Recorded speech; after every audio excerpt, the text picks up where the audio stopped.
if you had your ideal and you could get someone to do your ideal exercise in a week, what would that look like, Ash? Let's say let's pick a couple of different groups. So let's say you have a 50-year-old female. What would your ideal be to get her to do? Um, See, I'd be, yeah, I mean, well, minimum, we've got the WHO guidelines, which I think are a good minimum target. So that's 150 minutes of moderate intensity physical activity. We want to have ideally two strength sessions in there, which I think a lot of people overlook. And then something also in there affecting our balance and coordination. So when we put that into context, my minimum, let's aim for a bit more than that. I would love to see someone doing probably three sessions that are more the what we see as a sort of cardio, and they could be 30 to 45 minutes. And that could be cycling, that could be brisk walking. If they enjoy running, that could be running. Or if there's someone that likes going to a studio or a gym, they could do something that's a bit more sort of continuous movement rather than strength session or resistance stuff. I'd have probably those three sessions and then two sessions strength based. Um, Again, what they want to do would be up to them, but the gym's a very easy place to direct people to. I just think not, it's this very mainstream thing that I don't actually think fits the mainstream. So on the Central Coast, there's loads of more sort of boutique gyms and places that would be more tailored to someone. So for this 50-year-old woman, that might be, I know there's Active Nation, which is a female-only gym in Erina. There's lots of gyms that would be much more sort of welcoming to an individual than your sort of mainstream in you come, here's a template workout. And then I'd also want one extra session in there. We're probably already hitting the minimum requirements, but I'd want one extra session that was just more like play. And really, that's the goal. The goal is to go in, and whether it's fun because it's sociable or whether it's fun because the movement itself is creative, I think trying to find that in exercise again is a really nice way for people to go, oh, I really enjoy moving and I enjoy that my body can move.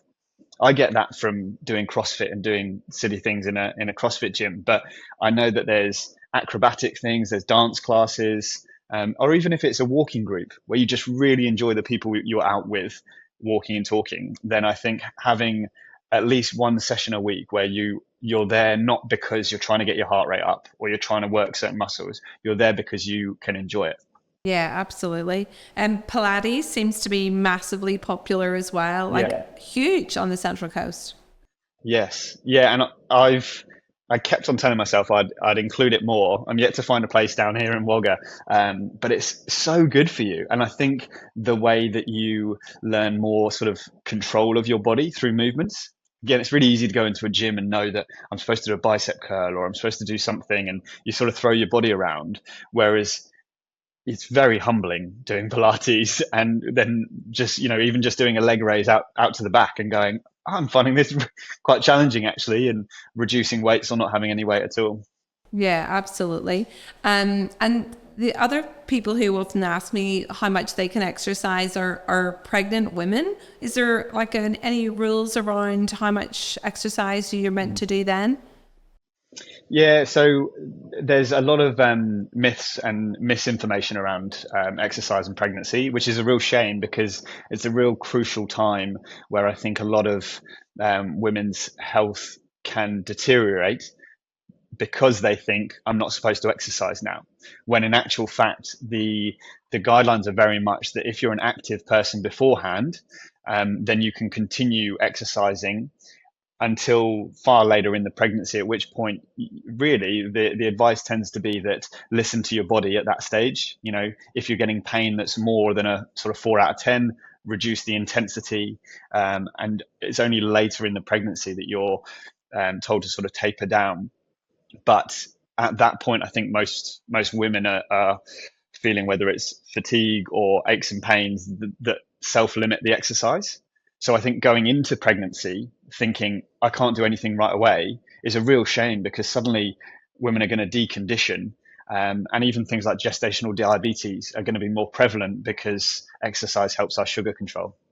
Yeah, absolutely. Another group of people who I see a lot, and you'll probably start to see a lot of it, are people with back pain, and I find that they want to sort of lie in bed, and I totally understand. I've had back pain myself, and it is Yeah. absolutely horrible. It's an awful type of pain, but what really should people be doing if they have acute back pain?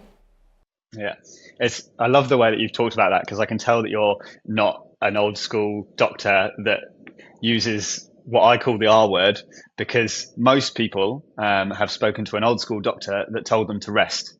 And we know that's the worst thing, especially for low back pain.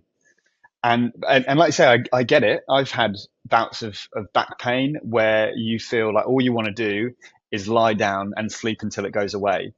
But unfortunately, we know that pain, often to do with, naturally, there can be bulging discs and things like this, but often to do with muscle spasm, inflammation around the joints of the spine as well. We know that if they're just sat not moving, everything seizes up more. We get reduced blood flow and therefore reduced clearance of inflammatory markers and things like that. So movement is the key principle. And I've been taught by many physios and many more experienced doctors that the principle of managing low back pain without red flags is pain relief so that they can move. And I say to patients, I almost have the same spiel. I say, I need you to move more.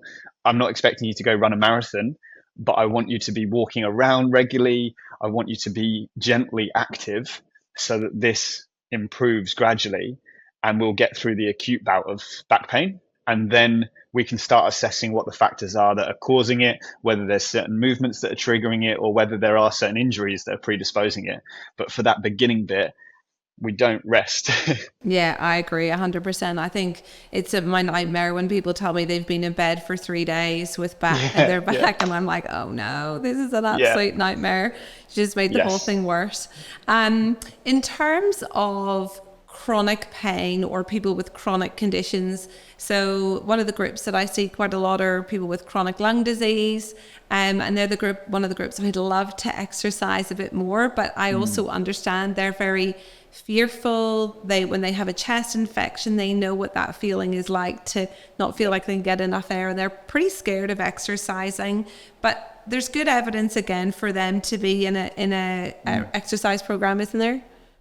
Definitely, and you're right. I think acknowledging the fear, and it really is.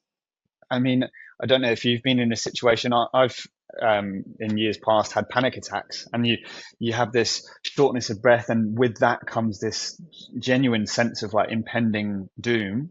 Um, and so add in a lung condition that makes you short of breath, even with short normal bouts of exercise, then naturally people are going to think, hold on, if I move more, I'm going to be more short of breath, and that's a problem. And so I think acknowledging and validating that feeling that yes, it's scary, but we do know it's good. One way I talk to patients is about their sort of functional capacity, and that if we let ourselves be limited by how short of breath we are, then our world just gets smaller and smaller until we're going to be short of breath standing up from the chair moving 5 meters. And we've both seen patients like that unfortunately are short of breath with over short distances. So we want to talk about really gradually improving that tolerance, that exercise tolerance. And with that, I found the best way to talk to patients is again about reducing their expectations. So we're not going to go from, your walk around the block where you get out of breath to suddenly doing a 5K run. We're going to be doing, okay, well, let's add 10 meters, or, let's, for a period of 10 meters, increase the pace and then come back down to where you're comfortable again, and then do that for a few times. Um, so just really small steps to increase. But I often find with patients that do have these chronic lung conditions, that's where I'd be referring to an exercise physiologist, because they're so good. Yeah, they're fantastic, and they're able to provide that sort of clinical safety as well. That I think a lot of patients, they almost need someone there so that when they get short of breath, they can check and go, "Am I okay? Like, is this all right?" Yeah, I find the same, and I find the same as people after cardiac events. There's there's that massive loss of confidence, and people are afraid to exercise, and they're actually afraid to have sex or be intimate with their partner because they're really scared that actually they're going to trigger some kind of further cardiac event. And sometimes it's talked about really well in the hospital setting, and then sometimes people slip through the net and the conversations aren't had, and it can be a few months down the line when I realize that actually this person is literally terrified that they're going to have another angina attack or a heart attack or whatever. And you know, I think that it would be just so much better if we had more money, I suppose, invested into these rehab services after these situations. But I think sometimes patients also aren't super keen on going. They're like, oh, I don't really need to go to that. I know what to do. But actually just someone to have those very frank conversations and you know, answer the hard questions or the embarrassing questions. Yeah, definitely. And you see it in loads of different scenarios where, so for instance, someone that's come out of having cardiac surgery, whether they've had bypass surgery or something, and then they have their prescribed cardiac rehab, and then there's nothing. And you kind of want this to bridge each gap. And it's the same with people that might see an exercise physiologist for a short period of time, or even a physiotherapist after an injury for a period of time. They then sort of get the sign off tick, and then there's nothing.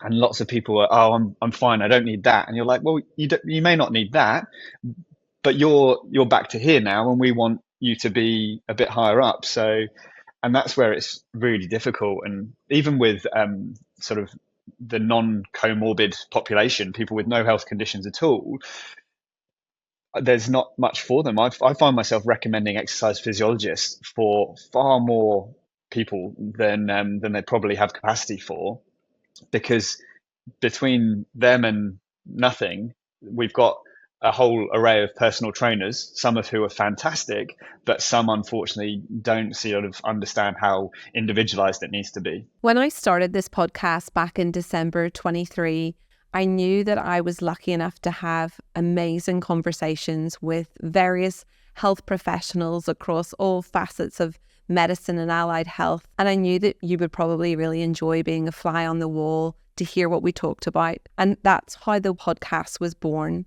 And what you probably don't know is that this is a bit of a passion project. We don't have any sponsors or funding. And without your help, we won't be able to continue bringing you these great guests. So if you can please spread the word about the podcast, share it with someone who you think might benefit from the conversation that you've just listened to, or if you can leave us a review or a comment, it would mean the absolute world, because that actually helps the podcast spread further and get more people to hear our message, and hopefully allow us to invite bigger and bigger guests onto the show. And I would so appreciate you helping me back. Thank you. This podcast and any information, advice, opinions, or statements within it do not constitute medical, healthcare, or other professional advice. Information is provided for educational and entertainment purposes only. If you have any health concerns, always consult your doctor.